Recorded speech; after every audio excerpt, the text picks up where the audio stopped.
there are multiple contraindications. There are multiple arguments that have been brought against it. Martyrdom operations. When a person presumes that he is going for sure die at a particular place at a particular time.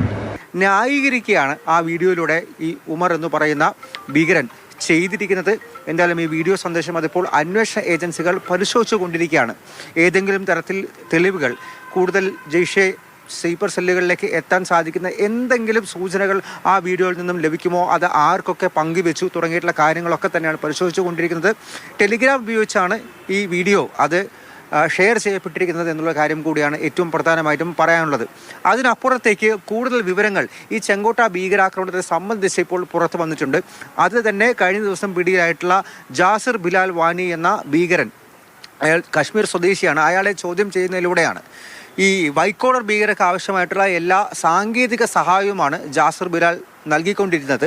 ഈ car bomb സ്ഫോടനത്തിന് മുന്നേ തന്നെ ഡ്രോണുകൾ ഉപയോഗിച്ചുകൊണ്ട് തന്നെ ഡ്രോണിനെ നവീകരിച്ച് അതിൽ IED ഘടിപ്പിച്ചുകൊണ്ടുള്ള ചില സ്ഫോടന ശ്രമങ്ങൾക്കും അവർ പദ്ധതിയിട്ടിരുന്നു. റോക്കറ്റ് ബോംബുകൾ നിർമ്മിക്കുന്ന ഒരു ഘട്ടത്തിലായിരുന്നു ഈ വൈക്കോളർ ഭീകരർ ഉണ്ടാകുന്നത്. അതിനൊക്കെ ഇടയിലാണ് ഇവരെ പിടികൂടുന്നതും കൂടുതൽ വിവരങ്ങൾ പുറത്തേക്ക് വരുന്നതും. അതായത് നമ്മുടെ രാജ്യത്ത് അതിഭീകരമായിട്ടുള്ള ഭീകരാക്രമണത്തിന് വേണ്ടിയിട്ടായിരുന്നു ഈ സംഘം പദ്ധതിയിട്ടത് എന്നുള്ള കാര്യം തന്നെയാണ് ഇപ്പോൾ വ്യക്തമാകുന്നത്. അതിനപ്പുറത്തേക്ക് ഒരു വിവരം പുറത്തു വന്നത് ഒരു ഷൂ ബോംബ് ആക്രമണമാണ് നടന്നത് എന്നുള്ള കാര്യമാണ്.